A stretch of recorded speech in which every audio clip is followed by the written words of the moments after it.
Hello friends, welcome to career tracker PSC.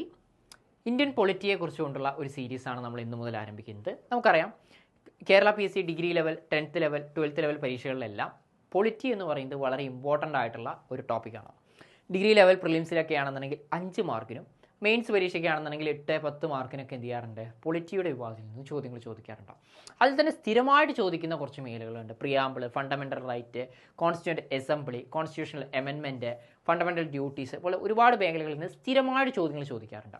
അപ്പോൾ അത്തരം മേഖലകളിൽ നിന്നൊരു ചോദ്യം വരികയാണെങ്കിൽ ഉറപ്പായും നമുക്ക് എന്ത് ചെയ്യാൻ പറ്റണം, അത് ആൻസർ ചെയ്യാനായിട്ട് പറ്റണം. അപ്പോൾ അതിന് നിങ്ങളെ ഹെൽപ്പ് ചെയ്യുന്ന രീതിയിലുള്ള ഒരു സീരീസാണ് നമ്മൾ ഇന്നു മുതൽ ആരംഭിക്കുന്നത്. ആദ്യത്തെ ക്ലാസ്സിൽ നമ്മൾ ചർച്ച ചെയ്യാൻ പോകുന്നത് ഇന്ത്യൻ ഭരണഘടനയുടെ പ്രിയാമ്പിളിനെ കുറിച്ചാണ്, അല്ലെങ്കിൽ ആമുഖത്തെക്കുറിച്ചാണ്. പ്രിലിംസ് സിലബസിൽ എടുത്തു പറഞ്ഞിട്ടുള്ള ഒരു ഭാഗമാണ് പ്രിയാമ്പിൾ എന്ന് പറയുന്നത്. പ്രിയാമ്പിളുമായി ബന്ധപ്പെട്ടിട്ട് ധാരാളം ചോദ്യങ്ങൾ ചോദിക്കാറുണ്ട്. അപ്പോൾ അതുമായി ബന്ധപ്പെട്ട് മുൻവർഷങ്ങളിൽ ചോദിച്ച ചോദ്യങ്ങളും അതുമായി ബന്ധപ്പെട്ടിട്ടുള്ള റിലേറ്റഡ് ഫാക്റ്റുകളുമാണ് നമ്മൾ എന്ത് ചെയ്യാൻ പോകുന്നത്, നമ്മൾ ഇന്നത്തെ ക്ലാസ്സിൽ പഠിക്കാൻ പോകുന്നത്. നമ്മുടെ പ്രിയാമ്പിൾ അല്ലെങ്കിൽ ആമുഖം ആരംഭിക്കുന്നത് V the people of India, അല്ലെങ്കിൽ ഇന്ത്യയിലെ ജനങ്ങളായ നാം എന്നുള്ളൊരു വരി കൊണ്ട് മാത്രമാണ്. അതായത് V the people of India എന്ന് പറഞ്ഞുകൊണ്ടാണ് എന്ത് ചെയ്യുന്നത്, ഇന്ത്യയുടെ പ്രിയാമ്പിൾ ആരംഭിക്കുന്നത്. V the people of India. അപ്പോൾ ഇത് നിങ്ങൾ ഓർത്ത് വയ്ക്കുക, ഇന്ത്യൻ ഭരണഘടനയുടെ ഒരു ആമുഖമാണ്. അത് തുടങ്ങുന്ന ഒരു വരി എന്ന് പറയുന്നത് ഇന്ത്യയിലെ ജനങ്ങളായ നാം എന്ന് പറഞ്ഞുകൊണ്ടാണ്. ഇന്ത്യൻ ഭരണഘടനയ്ക്ക് മുമ്പ് തന്നെ ധാരാളം ഭരണഘടനകൾ എന്ത് ചെയ്തിട്ടുണ്ട്, റിട്ടേൺ ആയിട്ടും അല്ലാതെ എല്ലാം നിലവിൽ വന്നിട്ടുണ്ട്. അതിൽ തന്നെ ഏറ്റവും ആദ്യം ആമുഖം, ഒരു ഭരണഘടനയ്ക്ക് ഒരു ആമുഖം വേണം എന്നുള്ളൊരു ആശയം ആദ്യമായി മുന്നോട്ട് വയ്ക്കുന്നത് US ഭരണഘടനയാണ്. ഭരണഘടനയാണ്. It is the first constitution to begin with a preamble ഉൾപ്പെടുത്തിക്കൊണ്ട് നിലവിൽ വന്നിട്ടുള്ള ലോകത്തെ ആദ്യത്തെ ഭരണഘടനയാണ് US കോൺസ്റ്റിറ്റ്യൂഷൻ്റേത്. രണ്ടാമത്തെ പോയിന്റുകളായിട്ട് നമ്മൾ പഠിക്കേണ്ടത് ഇന്ത്യൻ ഭരണഘടനയുടെ പ്രിയാമ്പിളിൻ്റെ ഉദ്ദേശ ലക്ഷ്യങ്ങളാണ്. ആദ്യത്തെ ലക്ഷ്യം എന്ന് പറയുന്നത് it is A source of authority. Indian ഭരണഘടനയ്ക്ക് ആ ഒരു അതോറിറ്റി, ആ ഒരു അധികാരം ലഭിക്കുന്നത് എവിടെ നിന്നാണ് എന്നുള്ളത് പറയുന്നത് നമ്മുടെ പ്രിയാമ്പിളിലാണ്. എവിടെ നിന്നാണ് ആ അധികാരം ലഭിക്കുന്നത്? ഇന്ത്യയിലെ ജനങ്ങളാണ് എന്ത് ചെയ്യുന്നത്, ആ ഭരണഘടനയ്ക്ക് അധികാരം നൽകുന്നത്. അതാണ് നമ്മളിവിടെ പറഞ്ഞ we the people of India do hereby solemnly declare എന്ന് പറഞ്ഞിട്ടാണ് എന്ത് ചെയ്യുന്നത്, ഈ ഒരു പ്രിയാമ്പിൾ മുന്നോട്ട് പോകുന്നത്. അപ്പോൾ നിങ്ങൾ അത് നെറ്റിൽ എടുത്തിട്ടൊന്ന് വായിച്ചു നോക്കുക, അല്ലെങ്കിൽ NCERT ടെക്സ്റ്റ് ബുക്കുകളുടെ എല്ലാറ്റിൻ്റെയും ഒരു 2ാമത്തെ 3ാമത്തെ പേജിലായിട്ട് ഈ പറഞ്ഞ പ്രിയാമ്പിൾ കാണും, വായിച്ചു നോക്കുക. അപ്പോൾ ആദ്യത്തെ ഒരു ഒബ്ജക്റ്റീവ് എന്ന് പറയുന്നത് it is the source of authority of the Indian constitution. രണ്ടാമത്തെ ഒബ്ജക്റ്റീവ് എന്ന് പറയുന്നത് it gives us the idea about the objectives of the constitution. Indian ഭരണഘടനയുടെ ലക്ഷ്യങ്ങൾ എന്തെല്ലാമാണ്, ഉദ്ദേശങ്ങൾ എന്തെല്ലാമാണ് എന്നുള്ളതാണ് ഈ ഒരു പ്രിയാമ്പിൾ നമുക്ക് പറഞ്ഞു തരുന്നത്. അപ്പോൾ ആദ്യത്തെ ഒരു പോയിന്റ് എന്ന് പറയുന്നത് preamble is the source of authority of Indian constitution. രണ്ടാമത്തെ പോയിന്റ് എന്ന് പറയുന്നത് ഇന്ത്യൻ ഭരണഘടനയുടെ ഒബ്ജക്റ്റീവ്സ്, ഉദ്ദേശ ലക്ഷ്യങ്ങൾ എന്തെല്ലാമാണ് എന്നുള്ളതിനെ കുറിച്ചും പ്രിയാമ്പിൾ പറയുന്നു. അപ്പോൾ എന്താണ് ഇന്ത്യൻ ഭരണഘടനയുടെ ഉദ്ദേശ ലക്ഷ്യം? ടു സെക്യൂർ ജസ്റ്റിസ്, ഇന്ത്യയിലെ എല്ലാ ജനങ്ങൾക്കും ജസ്റ്റിസ് നൽകുക. ലിബർട്ടി, ഈക്വാളിറ്റി, ഫെർട്ടർണിറ്റി, ഈ 4 വാക്കുകൾ വളരെ വളരെ പ്രധാനപ്പെട്ടതാണ്. ഇന്ത്യൻ ഭരണഘടനയുടെ ഒബ്ജക്റ്റീവ്സ് എന്ന് പറയുന്നത് ജസ്റ്റിസ്, ലിബർട്ടി, ഈക്വാളിറ്റി, ഫെർട്ടർണിറ്റി. അതുപോലെ തന്നെ ഇത് അഡോപ്റ്റ് ചെയ്ത ദിവസവും ഒരുപാട് തവണ PSC ആവർത്തിച്ചിട്ടുള്ളതാണ്. നവംബർ 26, 1949 ഇന്ത്യൻ ഭരണഘടനയിൽ പ്രിയാമ്പിൾ എന്ത് ചെയ്യുന്നത്, അഡോപ്റ്റ് ചെയ്യുന്നത്. നവംബർ 26, 1949. പൊളിറ്റി പഠിക്കുമ്പോൾ ശ്രദ്ധിക്കുക, കുറച്ച് ഡേറ്റ്സുകൾ നമ്മൾ നിർബന്ധമായിട്ടും ഓർത്ത് വയ്ക്കേണ്ടി വരും. പക്ഷേ അതതിൻ്റെ ഒരു കാലഘടന അനുസരിച്ച് പഠിക്കുകയാണെന്നുണ്ടെങ്കിൽ കാണാപ്പാടം പഠിക്കേണ്ടതായിട്ട് വരില്ല. അപ്പോൾ നമ്മൾ കോൺസ്റ്റിറ്റ്യൂഷൻ്റെ അസംബ്ലിനെ കുറിച്ചൊക്കെ നമ്മൾ എന്ത് ചെയ്യുന്നുണ്ട്, നമ്മൾ പഠിക്കുന്നുണ്ട്. അപ്പോൾ അത് പഠിക്കുമ്പോൾ സ്വാഭാവികമായിട്ട് നിങ്ങൾ എന്ത് ചെയ്യും, ഈ ഒരു ഡേറ്റും എല്ലാം എന്ത് ചെയ്യും, പഠിച്ചു പോകും. Date of adoption November 26, 1949. ഇനി ഈ പ്രിയാമ്പിൾ വരുന്നത്, ഈ പ്രിയാമ്പിളിന് ഒരു ചരിത്രമുണ്ട്. പ്രിയാമ്പിൾ വരുന്നത് ഡയറക്റ്റ് ആയിട്ട് അങ്ങനെ പ്രിയാമ്പിൾ ആയിട്ടല്ല വരുന്നത്. നമ്മുടെ ഇന്ത്യയുടെ ആദ്യത്തെ പ്രധാനമന്ത്രിയായിട്ടുള്ള ഡോക്ടർ ജവഹർലാൽ നെഹ്റു എന്ത് ചെയ്യുന്നുണ്ട്, ഒരു ഒബ്ജക്റ്റീവ് റെസൊല്യൂഷൻസ് പാസ്സാക്കുന്നുണ്ട്. അത് പാസ്സാക്കുന്നത് 1946. അന്ന് നമുക്ക് പ്രിയാമ്പിളായിട്ട് എന്ത് ചെയ്തിട്ടില്ല, നമ്മൾ അഡോപ്റ്റ് ചെയ്തിട്ടില്ല. അത് 1946 ഡോക്ടർ ജവഹർലാൽ നെഹ്റു എന്ത് ചെയ്യുന്നത്, ഒബ്ജക്റ്റീവ് റെസൊല്യൂഷൻ, ഉദ്ദേശ ലക്ഷ്യങ്ങൾ എന്നൊക്കെ പറഞ്ഞിട്ടുള്ള ഒരു രീതിയിൽ ലാഹോർ സെഷനിൽ, കോൺഗ്രസിൻ്റെ ലാഹോർ സെഷനിൽ അങ്ങനെ ഒരു പ്രമേയം പാസ്സാക്കുന്നത്, ഒബ്ജക്റ്റീവ് റെസൊല്യൂഷൻ. അത് പാസ്സാക്കിയ തീയതി വളരെ പ്രധാനമാണ്. ഡിസംബർ 13, 1946 ജവഹർലാൽ നെഹ്റു ആണ് എന്ത് ചെയ്യുന്നത്, ഈ ഒബ്ജക്റ്റീവ് റെസൊല്യൂഷൻ പാസ്സാക്കുന്നത്. അത് ഒരു പ്രാവശ്യം ചോദിച്ചിട്ടുള്ള ചോദ്യമാണ്. ഇന്ത്യ പ്രിയാമ്പിളിൻ്റെ മുൻഗാമി എന്നൊക്കെ അറിയപ്പെടുന്ന ഈ ഒബ്ജക്റ്റീവ് റെസൊല്യൂഷൻ പാസ്സാക്കിയ കോൺഗ്രസ് സെഷൻ ഏതായിരുന്നു, അത് നടന്ന വർഷം ഏതായിരുന്നു, അതാണ് നമ്മളിവിടെ ഉൾപ്പെടുത്തിയിരിക്കുന്നത്. 1946 ആ ഒരു കോൺഗ്രസ് സെഷൻ നടക്കുന്നത്. അത് ജവഹർലാൽ നെഹ്റു ആണ് എന്ത് ചെയ്യുന്നത്, ആ ഒരു ലക്ഷ്യപ്രമേയം എന്ത് ചെയ്യുന്നത്, പാസ്സാക്കുന്നത്. ഇത്രയും കാര്യങ്ങൾ നിങ്ങൾ വൃത്തിയായിട്ട് ഓർത്തു വയ്ക്കണം. വളരെ വളരെ പ്രധാനപ്പെട്ട ഭാഗങ്ങളാണ്. അടുത്തൊരു ഭാഗത്തേക്ക് പോകുമ്പോൾ ഈ ഒരു കോൺസ്റ്റിറ്റ്യൂന്റ് അസംബ്ലി ഈ ഒരു പ്രിയാമ്പിളിനെ അപ്രൂവ് ചെയ്യുന്ന ദിവസം നമുക്കറിയാം അത് അഡോപ്റ്റ് ചെയ്തത് എന്നായിരുന്നു November 26, 1949 എന്നാൽ കോൺസ്റ്റിറ്റ്യൂന്റ് അസംബ്ലി ഇത് പാസ്സാക്കുന്നത് January 22, 1947 കോൺസ്റ്റിറ്റ്യൂന്റ് അസംബ്ലി എന്ന് പറയുന്നത് വളരെ പ്രധാനപ്പെട്ട മറ്റൊരു മേഖലയാണ്. നമ്മൾ അതിനെക്കുറിച്ച് വളരെ ഡീറ്റെയിൽ ആയിട്ട് പഠിക്കാനുണ്ട്. എങ്ങനെയായിരുന്നു കോൺസ്റ്റിറ്റ്യൂന്റ് അസംബ്ലി ഫോം ചെയ്തത്, അതിലെ അംഗങ്ങൾ ആരെല്ലാമായിരുന്നു, അതിൽ മലയാളികൾ ആരെല്ലാം ഉണ്ടായിരുന്നു, അതുപോലെ തന്നെ അതിൽ ഒരുപാട് കമ്മിറ്റികൾ ഉണ്ടായിട്ടുണ്ട്. ആ കമ്മിറ്റികളുടെ എല്ലാം അധ്യക്ഷന്മാരായിരുന്നു, ഓരോ കമ്മിറ്റിയുടെ ഉദ്ദേശം എന്തായിരുന്നു പറഞ്ഞിട്ട് വളരെ വിശാലമായിട്ടുള്ളൊരു മേഖലയാണ് കോൺസ്റ്റിറ്റ്യൂന്റ് അസംബ്ലി എന്ന് പറയുന്നത്. സെപ്പറേറ്റ് ആയിട്ടൊരു ക്ലാസ് തന്നെ വേണം അതിന്. അപ്പോൾ കോൺസ്റ്റിറ്റ്യൂന്റ് അസംബ്ലി എന്തായാലും ഈ പ്രിയാമ്പിൾ പാസ്സാക്കുന്ന ദിവസം ഒന്ന് ഓർത്ത് വയ്ക്കുക, January 22, 1947 ഇന്ത്യൻ ഭരണഘടനയുടെ ആമുഖം നമ്മളുടെ ഭരണഘടനാ സമിതി എന്ത് ചെയ്യുന്നത്, പാസ്സാക്കുന്നത്. ഇതിൽ പറയുന്ന 3 ടൈപ്പ് ജസ്റ്റിസുകളുണ്ട്. ജസ്റ്റിസ് എന്ന് നമ്മൾ പറഞ്ഞു, ഭരണഘടനയുടെ ഉദ്ദേശം എന്ന് പറയുന്നത് എന്താണ്, 4 ഉദ്ദേശങ്ങളിൽ ഒന്ന് എന്ന് പറയുന്നത് ഏതാണ്, ജസ്റ്റിസ് ആണ്. 3 തരത്തിലുള്ള ജസ്റ്റിസുകൾ നമ്മളുടെ ഭരണഘടനയിൽ പറയുന്നുണ്ട്. അതിൽ ആദ്യത്തെ എന്ന് പറയുന്നത് സോഷ്യൽ, സാമൂഹികപരമായിട്ടുള്ള, എക്കണോമിക്, പൊളിറ്റിക്കൽ. ഈ 3 ജസ്റ്റിസുകളും നമ്മൾ കടം കൊണ്ടിരിക്കുന്നത് റഷ്യൻ റവല്യൂഷനിൽ നിന്നാണ്. പ്രീവിയസ് ക്വസ്റ്റ്യൻ, ഇത് പ്രീവിയസ് ക്വസ്റ്റ്യൻ ആണ്. ഈ ഐഡിയകൾ ഇന്ത്യൻ ഭരണഘടനയിൽ കൊണ്ടുവന്നത് ഏത് വിപ്ലവത്തിന്റെ ആശയത്തിൽ ഉൾക്കൊണ്ടാണ് എന്ന് ചോദിച്ചാൽ 4 ഓപ്ഷനുകൾ ചിലപ്പോൾ ഉണ്ടാവും. ചൈനീസ്, റഷ്യൻ, അതുപോലെ തന്നെ ഫ്രഞ്ച്, അല്ലെങ്കിൽ അമേരിക്കൻ സ്വാതന്ത്ര്യ സമരം എന്നൊക്കെ പറഞ്ഞിട്ട് 4 ഓപ്ഷനുകൾ ഉണ്ടാവും. വൃത്തിയായിട്ട് ഓർത്ത് വെക്കണം. 3 ടൈപ്പ് ജസ്റ്റിസുകൾ പറയുന്നുണ്ട്, സോഷ്യൽ, എക്കണോമിക്, പൊളിറ്റിക്കൽ.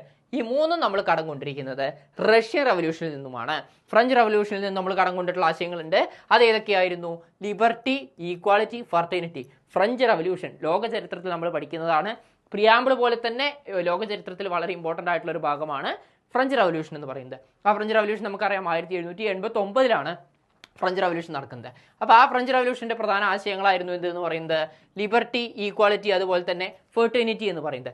ഈ ഫ്രഞ്ച് റവല്യൂഷനിലത്തെ ആശയങ്ങളായിട്ടുള്ള ലിബർട്ടി, ഈക്വാലിറ്റി, ഫെർട്ടേണിറ്റിയാണ് നമ്മൾ എന്തിൽ കൊണ്ടുവന്നിരിക്കുന്നത്, നമ്മളുടെ പ്രിയാമ്പിളിൽ ഇംപ്ലിമെന്റ് ചെയ്തിരിക്കുന്നത്. അപ്പോൾ ഇത് രണ്ടും എന്താണ്, സിംഗിൾ സ്റ്റേറ്റ്മെന്റ് ആയിട്ട് ചോദിക്കാം.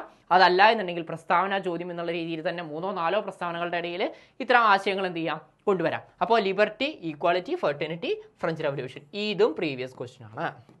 ഓക്കെ, അപ്പോൾ പ്രീവിയസ് ക്വസ്റ്റ്യൻ ഞാൻ സെപ്പറേറ്റ് ചെയ്യുന്നത് നിങ്ങൾ വൃത്തിയായിട്ട് തന്നെ എന്ത് ചെയ്യണം, വേറെ എഴുതിയിട്ട് തന്നെ എന്ത് ചെയ്യണം, പഠിച്ച് വെക്കണം. ഇനി കുറച്ച് സ്റ്റാറ്റിക് ആയിട്ടുള്ള കാര്യങ്ങളാണ് നമുക്ക് പറയാനുള്ളത്. പ്രിയാമ്പിളിൻ്റെ പേജ് ഡിസൈൻ ചെയ്തിരിക്കുന്നത് നിങ്ങൾ നെറ്റിൽ ഈ ഒരു പ്രിയാമ്പിൾ എന്ന് സെർച്ച് ചെയ്ത് നോക്കുകയാണെന്നുണ്ടെങ്കിൽ അതിൻ്റെ ഒരു പേജിനൊക്കെ ഒരു പ്രത്യേക ഡിസൈനും കാര്യങ്ങളെല്ലാം ഉണ്ട്. അദ്ദേഹത്തിൻ്റെ പേര് എന്ന് പറയുന്നത് രാം മനോഹർ സിൻഹയാണ്. ചിലപ്പോൾ ഒരു ഡയറക്റ്റ് ക്വസ്റ്റ്യൻ ആയിട്ട് ചോദിക്കാം, ഇന്ത്യയുടെ ആമുഖം ഡിസൈൻ ചെയ്ത് ആരാണെന്നൊക്കെ ചോദിച്ചു കഴിഞ്ഞാൽ നമുക്ക് അതിന് ആൻസർ ആയിട്ട് വരിക രാം മനോഹർ സിൻഹയാണ്. ഇനി ഇതുമായി ബന്ധപ്പെട്ടിട്ടുള്ള കുറച്ച് ഭരണഘടനാ ഭേദഗതികളും അതുപോലെ തന്നെ കുറച്ച് കേസുകളും പഠിക്കാനുണ്ട്. ഇത്ര ഡീപ്പായിട്ട് നമ്മളിത് പഠിക്കാൻ കാരണം പ്രസ്താവന ചോദ്യങ്ങളെ മാത്രം മുന്നിൽ കണ്ടുകൊണ്ടാണ്. മുന്നേ ഒന്നും പ്രിയാമ്പിളിൽ നിന്നും ഇത്ര ഡീറ്റെയിൽ ആയിട്ട് ചോദിക്കുന്നില്ല. എന്നാൽ PSCയുടെ ഒരു ചോദ്യം ചോദിക്കുന്ന രീതി മാറിയിട്ടുണ്ട്, നമുക്ക് എല്ലാവർക്കും അറിയാം. അപ്പോൾ ഈ ഒരു പ്രിയാമ്പിൾ ആദ്യമായിട്ട് ഭേദഗതി ചെയ്യുന്നത് 42nd കോൺസ്റ്റിറ്റ്യൂഷണൽ അമെൻമെന്റ് വഴിയാണ്.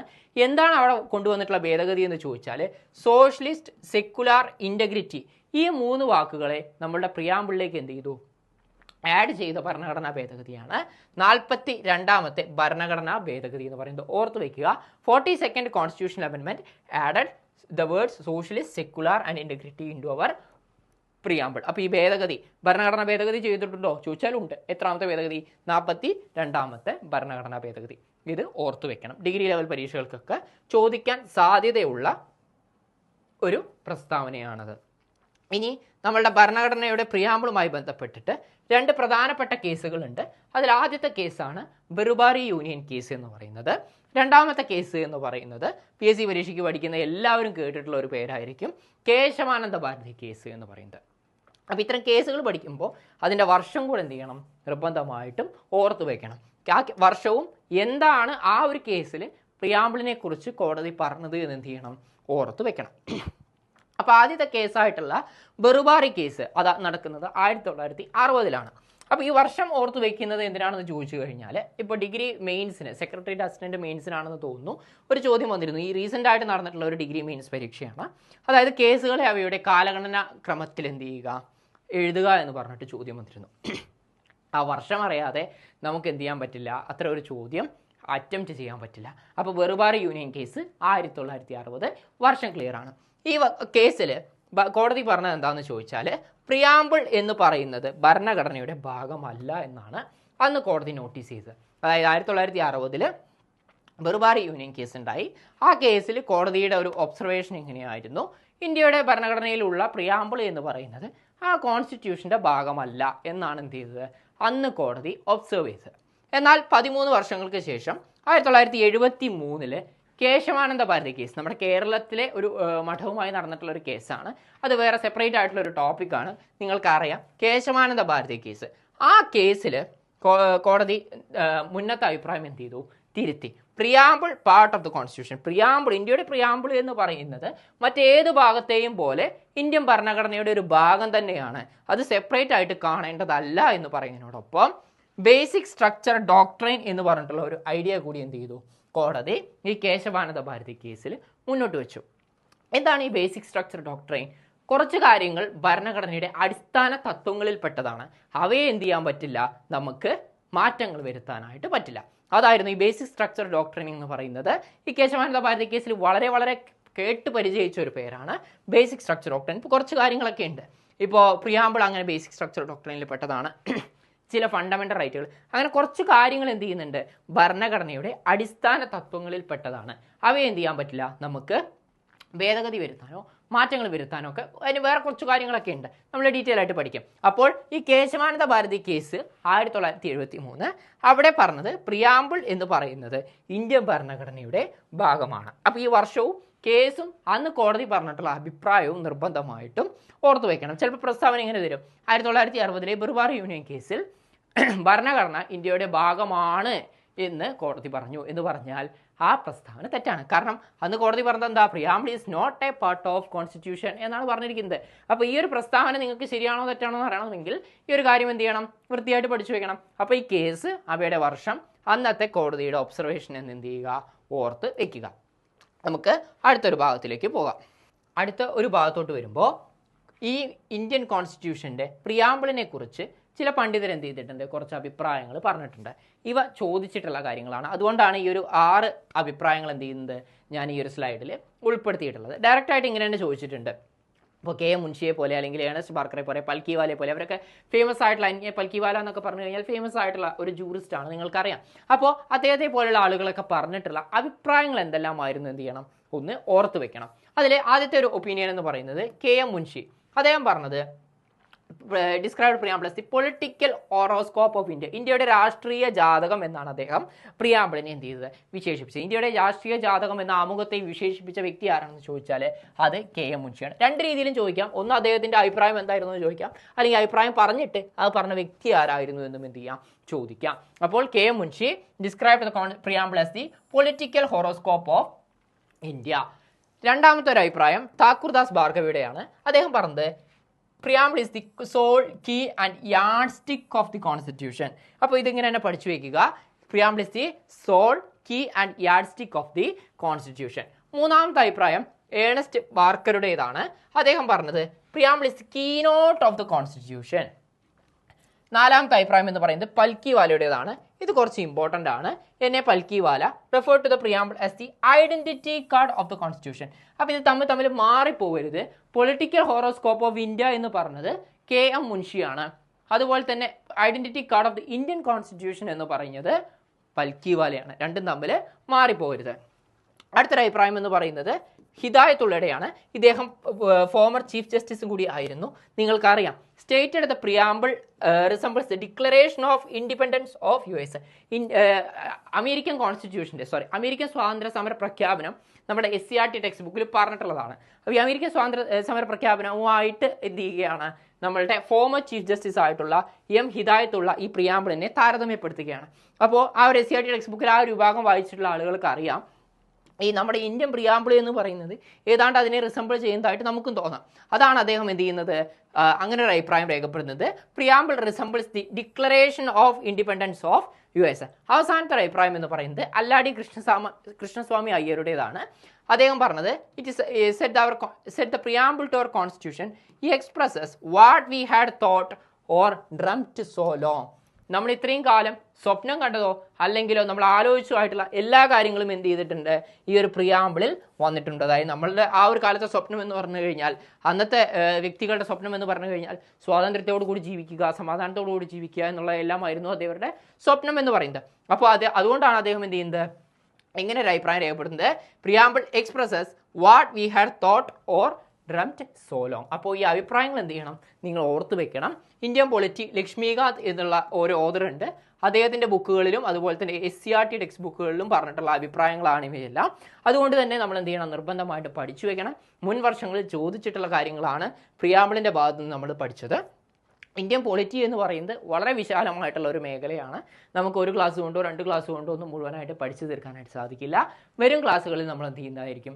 ബാക്കിയുള്ള ടോപ്പിക്കുകളും കൂടെ ഡിസ്കസ് ചെയ്യുന്നതായിരിക്കും. എടുക്കുന്ന കാര്യങ്ങൾ വൃത്തിയായിട്ട് പഠിക്കുക. അതുമായി ബന്ധപ്പെട്ടിട്ടുള്ള മുൻവർഷ ചോദ്യങ്ങൾ റെഫർ ചെയ്യുക. ഓക്കെ, അപ്പോൾ നമുക്ക് അടുത്ത ക്ലാസ്സിൽ മറ്റൊരു ടോപ്പിക്കുമായി വീണ്ടും കണ്ടുമുട്ടാം.